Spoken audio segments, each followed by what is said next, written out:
El siguiente segmento tiene contenido o opinión.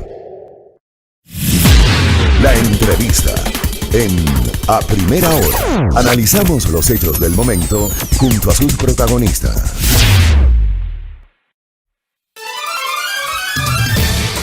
Muy bien, 7:07, avanzamos.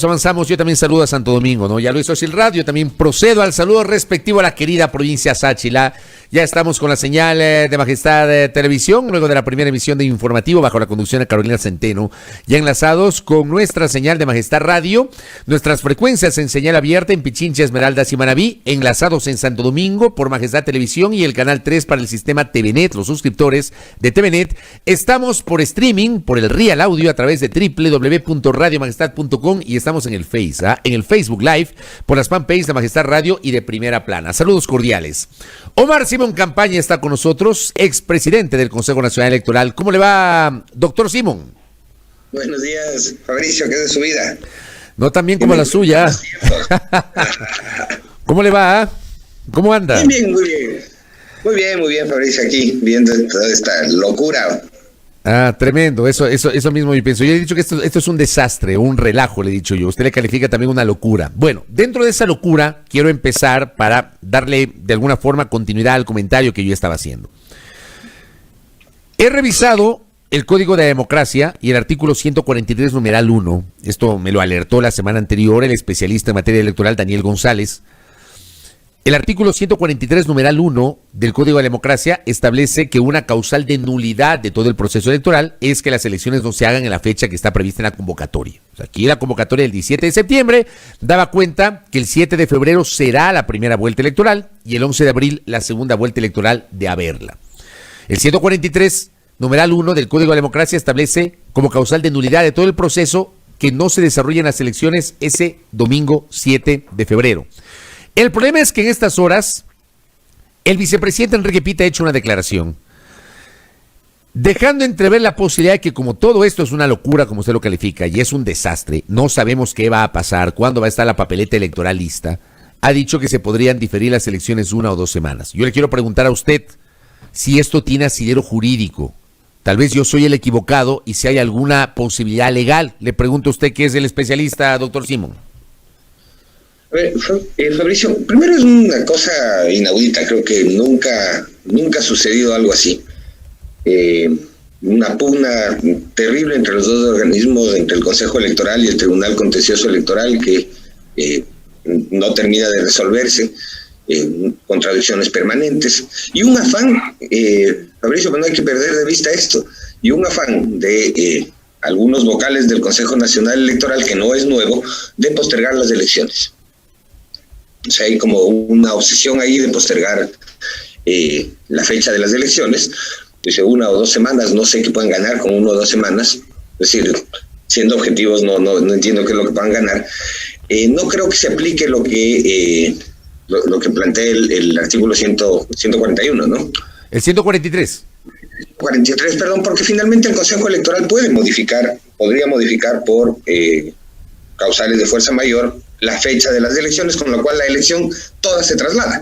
Es decir, no es que la elección se daría en un lugar y hora distinta a la que fue convocada. Esto aplica, por ejemplo, para el tema de una junta receptora del voto, donde efectivamente, estando convocada la elección para una fecha y un lugar específico, esto podría sufrir algún tipo de alteración y eso generaría nulidad, obviamente, de esa junta receptora del voto, no de toda la elección. Entonces creo que ahí no cabría esta figura de la nulidad, porque finalmente el Consejo Electoral puede resolver una modificación en la fecha. Es decir, está dentro de sus facultades el modificar la fecha por un asunto de fuerza mayor, como en este caso sería la no definición en la papeleta, ¿no? Correcto, entonces por fuerza mayor. Oiga, me pasan otro dato y le agradezco al oyente Byron Moya que nos escucha y me pasa un insumo que creo que es interesante para citarlo. El artículo 88 del Código de Democracia refiere el cambio de convocatoria. Dice, si el CNE no cumpliere con la convocatoria de elecciones en el tiempo previsto, la Corte Constitucional requerirá para que lo observe. Si no se realizara la convocatoria dentro del término de 48 horas después del requerimiento, la Corte Constitucional hará la convocatoria, destituirá a los consejeros o consejeras del CNE responsables del no cumplimiento y llamará a sus suplentes. Pero esto aplica para la convocatoria, que ya estamos en la convocatoria. No sé si algo similar se puede aplicar, para la fecha de las elecciones. No, esa convocatoria se refiere a convocatoria a consulta popular. Ah, ya, correcto.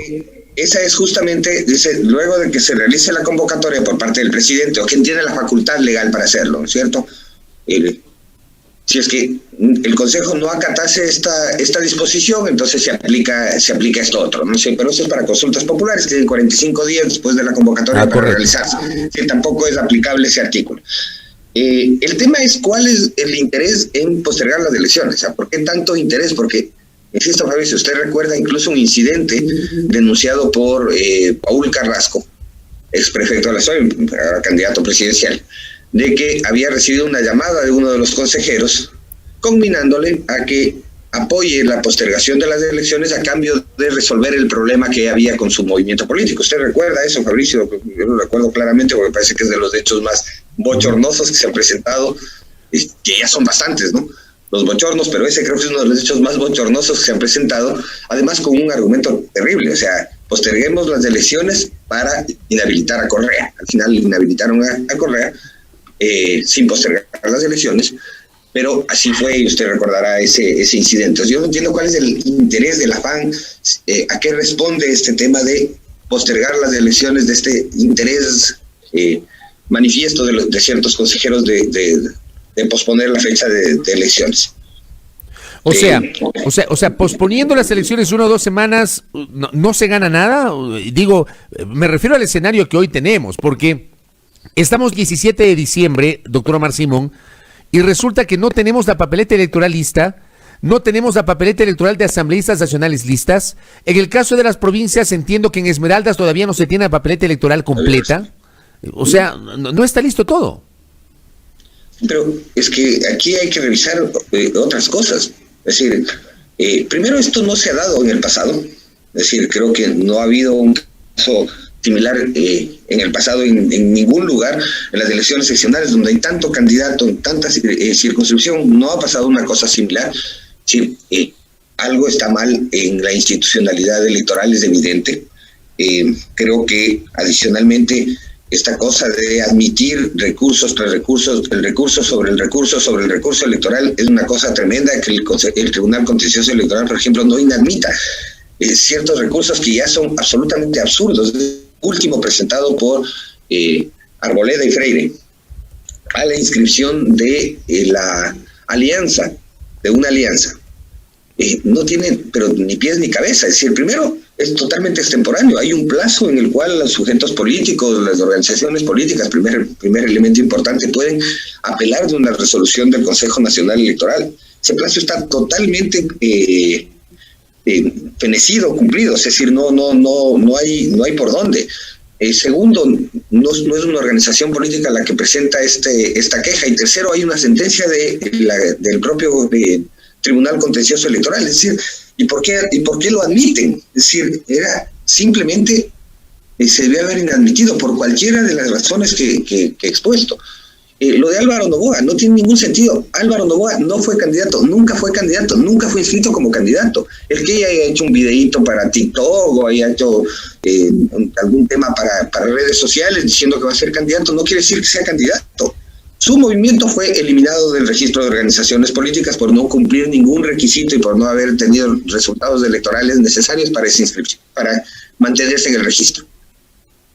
Luego apareció la posibilidad de que sea candidato de Justicia Social. Hubo unos plazos en los cuales estas organizaciones políticas realizaron sus procesos de democracia interna, la designación de sus candidaturas y tal. Y un plazo en el cual tenían que inscribir candidaturas. Y no lo hicieron. Y no reemplazaron. Entonces, ¿cuál es el problema en el fondo de todo esto? Y el problema en el fondo de todo esto es que todos están actuando con cálculo político. Todos. Tanto las autoridades del Consejo Electoral como las del Tribunal Contencioso Electoral están actuando con cálculo político. ¿Están actuando con cálculo político para qué? ¿Cuál es el objetivo? Omar Simón. El mismo objetivo que han llevado 3 años y medio, ya vamos a ir a los 4 años, toda la institucionalidad del país desde que fue modificada a través de una consulta popular sobre la cual hay serios cuestionamientos sobre su constitucionalidad, que dio paso a una renovación, a un cambio en las autoridades de control, empresas del Consejo Electoral, el Tribunal Contencioso Electoral. El mismo afán de proscribir un grupo político. Ese es en el fondo todo el problema acá. Pero usted cómo entiende, digamos, ¿por qué sigue manejando ese argumento de que intentan proscribir un grupo político si ya esa candidatura está en firme? O sea, hay un recurso que ha sido presentado contra una resolución del Consejo Nacional Electoral que creo que no cabe a estas alturas y que debería ser rechazado por el Tribunal Contencioso Electoral, porque yo no he visto nunca el hecho de que una calificación en firme sea susceptible de otro recurso, porque de lo contrario esto nunca se acabaría. El hecho de que una candidatura quede en firme significa que ya no hay recursos para presentar. De lo contrario, todos los candidatos tendrían una suerte de inseguridad hasta el mismo día de las elecciones. No tiene sentido. Pero digo, ya están inscritos, ya están calificados, tienen calificación en firme. ¿Por qué se sigue hablando de proscribir? A ver, pero mire, Fabricio, todo lo que ha tenido que pasar para llegar a este punto, ¿no es cierto? Ya tiene, lo que usted dice, ya tiene una calificación en firme. Sin embargo, se admite el trámite un recurso que no tiene ni pies ni cabeza. Entonces, ¿cuál es el afán? O sea, yo insisto, ¿cuál es el afán? Ya, ok. Como no hubo forma legal de impedir la participación del binomio Arauz-Rabascal, ahora lo que se hace es tratar de meter un nuevo candidato, ¿no es cierto? Insisto, sin ningún derecho a hacerlo, meter un candidato que supuestamente o aparentemente podría modificar las tendencias ahora presentes en las encuestas. ¿Y cuál es la tendencia presente en la encuesta? Que hay claramente un binomio que encabeza las preferencias electorales y hay par candidatos que podrían estar disputándose el segundo lugar. Según las proyecciones de estas nuevas encuestas, Noboa podría ser un candidato adicional que entraría un poco a remover el escenario, con posibilidades, según esas encuestas, de tener alguna posibilidad de éxito electoral, ¿no? Entonces creo que ahí está todo el problema, Fabricio. No creo que debamos finalmente tapar el sol con un dedo. ¿Desde cuándo Álvaro Noboa es el gran candidato, se convierte en un tema central dentro del proceso electoral en el Ecuador? Entonces, creo que ahí está clarísimo por dónde va la cosa y cuál es la intención, ¿no?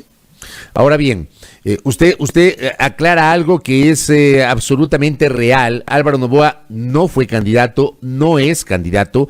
Álvaro Noboa no se inscribió. O sea, surge el nombre de Álvaro Noboa que jurídicamente no existe ni existió dentro de esta fase preelectoral. O sea, Noboa nunca se inscribió, pero hay esta posibilidad de que se inscriba. Yo le pregunto a usted, lo que ha ocurrido esta semana entre el Consejo Nacional Electoral y el Tribunal Contencioso Electoral respecto de la aplicación de la sentencia 080 del pasado 30 de octubre, que fue objeto de un auto de ejecución del Tribunal Contencioso Electoral el 8 de diciembre, y que termina desatando toda esta polémica, este divorcio entre las dos instituciones de la función electoral.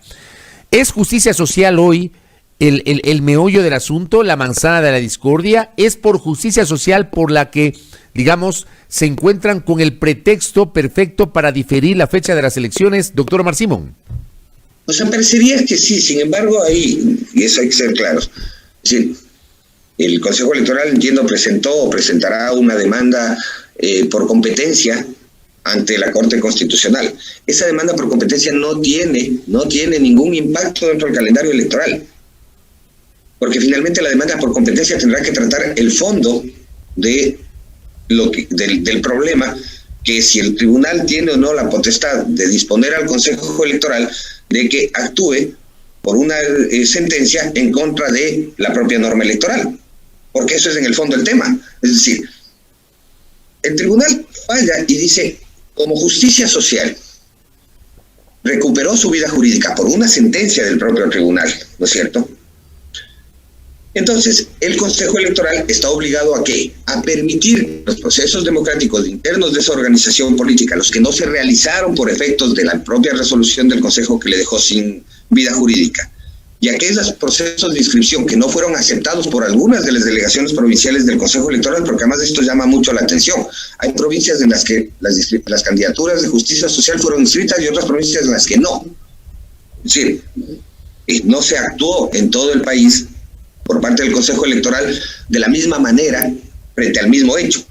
Entonces, le manda a hacer eso. ¿Qué quiere decir esto? Que en las provincias donde no se pudo hacer, porque el Consejo Electoral negó la participación de su delegado o de su veedor dentro de los procesos de democracia interna, y en aquellas donde realizándose el proceso de democracia interna el Consejo se negó a inscribir candidaturas, lo puedan hacer.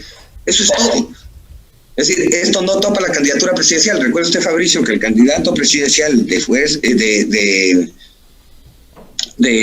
la organización política Justicia Social fue Fabricio Correa, quien en el interín, entre que fue electo y era la inscripción de candidaturas, dijo que iba a renunciar. Nunca renunció formalmente a esa candidatura que además debió haber sido inscrita en el Consejo Electoral y reemplazada dentro de los plazos que se habían establecido dentro del calendario electoral. Me parece que 7 de octubre era la última fecha para inscribir candidaturas. Dentro de ese proceso no pasó, ni inscribieron la candidatura de Fabricio Correa, ni reemplazaron, menos aún van a poder reemplazar una candidatura que no fue inscrita para que participe Álvaro Novo. Entonces no hay a dónde perderse. Es decir, el Consejo Electoral ha acatado la sentencia del tribunal, está aplicando la sentencia del tribunal donde es aplicable y en los casos en que es aplicable, pues no veo cuál es la polémica. Ahora, se presenta una demanda por competencia, pero la demanda por competencia no puede ir pues a revisar una resolución del Consejo Electoral o la sentencia del Tribunal Contencioso Electoral, porque además la materia electoral es privativa. Sí, hay última y definitiva instancia que es el Tribunal Contencioso Electoral y la instancia de aplicación que es el Consejo Nacional Electoral. Ahí no cabe el tema de que la Corte pueda entrar a dirimir o a decidir en materia electoral. No cabe eso, la Constitución no lo permite, y ahí se termina este tema. Correcto. Omar, le quiero pedir un pronunciamiento adicional. Me llamó la atención dentro de la publicación de hoy de Diario El Universo, cuando recoge las declaraciones del presidente de la República ayer en su programa semanal, se pronuncia sobre el conflicto entre el CNE y el Tribunal Contencioso Electoral. Yo, como digo, yo no sé si esta parte lo dijo el presidente o fue interpretación del diario, pero ¿qué dice la primera parte de la nota? En el programa de Frente con el presidente, el mandatario Lenín Moreno pidió al Consejo Nacional Electoral y al Tribunal Contencioso Electoral que dialoguen y también que se ajusten a la Constitución, las normas legales y al calendario electoral, pues no quiere prorrogar sus funciones por una decisión de diferir la fecha de las elecciones. Como digo, esta parte que me llamó poderosamente la atención. No sé si el presidente habló de eso, es expresión del presidente o es interpretación periodística del diario, pero dice, pues no quiere prorrogar sus funciones. ¿Cabe pensar en una prórroga, Omar? Mire, esa es la locura completa, ¿no?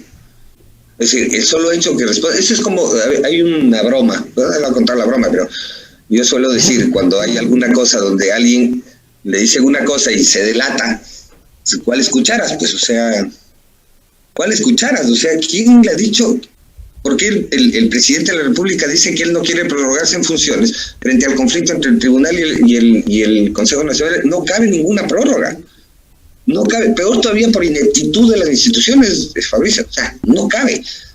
El presidente de la República tiene que ser legal y constitucionalmente reemplazado el 24 de mayo. Punto. O sea, no hay discusión. Entonces, parece que en el fondo lo que es la respuesta corresponde a un deseo oculto del señor presidente, pues si es que es una respuesta, obviamente, ¿no?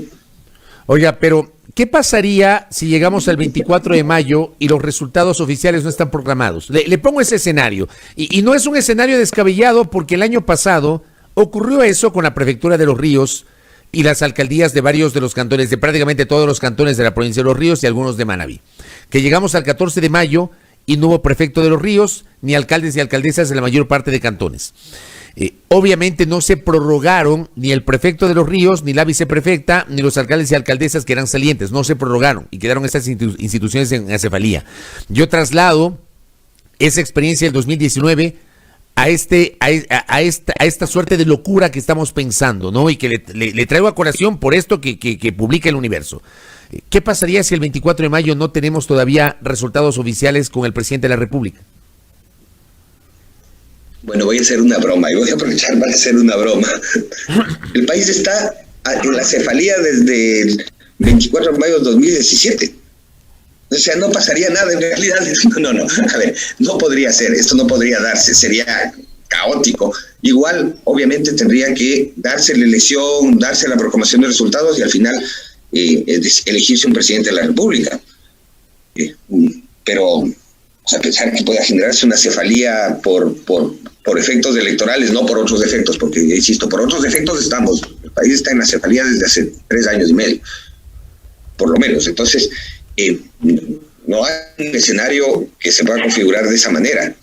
Igual el país tiene que tener un mandatario, porque además la Constitución así lo establece, y tiene que tener una asamblea en funciones, porque la Constitución así lo establece, y habrá que terminar con los procesos electorales. Pero lo que le demuestra a Fabricio es que los problemas de capacidades de resolver a los asuntos electorales en el periodo de este tribunal y este Consejo Electoral electo designado por el Consejo de Participación Ciudadana transitorio, realmente no ha dado la talla frente a sus funciones y la capacidad para resolver, sino que cada vez enreda más las cosas. Es decir, no son organismos que le den certezas, Fabricio, son organismos que le generan permanentemente dudas. Y a esto súmele el comunicado absolutamente extraño, salido de la chistera de un mago, de la señora fiscal, pues, que ahora quiere consultar a la Corte Constitucional si es competente para procesar penalmente a los consejeros del Consejo Nacional Electoral por unas denuncias que le han presentado, cuando la ley es absolutamente clara. O sea, uno entendería que la Fiscalía no tiene capacidad de procesar, a no ser que se traten de las excepciones establecidas en la propia legislación, ¿no? Por supuesto. Es decir, no tiene ninguna facultad, y además está claro, ¿no?, que de acuerdo a la propia norma del Código de la Democracia, los consejeros y consejeras tienen inmunidad y pueden ser procesados con autorización de los respectivos plenos de los organismos. Pueden ser procesados penalmente, pero durante el periodo electoral adicionalmente tienen una inmunidad especial, no pueden ser detenidos por nadie, salvo delito flagrante, violencia intrafamiliar, o sea, salvo ese tipo de delitos. Y no se trata de eso, de lo que entiendo yo son las denuncias. Las denuncias deben ser de algún Freire o algún Acosta que anda por ahí suelto, anda por ahí suelto sin tener mucho que hacer en la vida. Entonces, seguramente presentaron una denuncia en la Fiscalía acusando no sé de qué a los consejeros del Consejo Electoral. Oiga, Omar, y para cerrar, le quiero preguntar, a propósito de la denuncia que ayer presentó la Dirigencia de Justicia Social, el Tribunal Contencioso Electoral tiene la atribución, o sea, porque queda claro que la Asamblea no puede enjuiciar políticamente, censurar y destituir a los miembros de la función electoral. Me queda claro que la Fiscalía no puede iniciar ningún tipo de procesamiento por el tema de la inmunidad, más allá de que la fiscal ha pedido un pronunciamiento a la Corte Nacional, que a mí también me llamó la atención. Pero el Tribunal Contencioso Electoral tiene capacidad, aún en tiempo de elecciones y con esta inmunidad, tiene capacidad para sancionar, incluso con la destitución, a los consejeros del Consejo Nacional Electoral. ¿Puede hacerlo? A ver, le pongo más difícil la cosa. El Consejo Electoral puede considerar que el Tribunal Contencioso Electoral está interfiriendo con el normal desarrollo del proceso electoral. Sí, podría hacerlo. Creo que la situación se configura de esa manera. Y podría presentar una denuncia ante el propio Tribunal Contencioso Electoral contra sus 5 miembros principales por interferencia contra el proceso. ¿Qué sucedería en ese caso? Que los 5 consejeros principales tendrían que excusarse, porque son los acusados. Los 5 jueces. Los 5 jueces tendrían que excusarse y entrar los 5 jueces suplentes a juzgar a sus jueces principales. Pero además es perfectamente dable, ¿no? Porque hay interferencia en el proceso, y la interferencia en el proceso es contra cualquiera, incluidos las autoridades electorales. Y dentro de las autoridades electorales están los jueces del tribunal. Es decir, así de demencial es la situación. Pues es una locura, lo que usted acaba de decir es una locura. Pero es probable. O sea, sí, claro que es probable, digamos, cualquier cosa puede ser probable, pero yo le insisto, ¿puede, jurídicamente hablando, el Tribunal Contencioso destituir a los consejeros del CNE? No puede, son intocables. Ah, ya, no puede, usted tiene la tesis de que no pueden.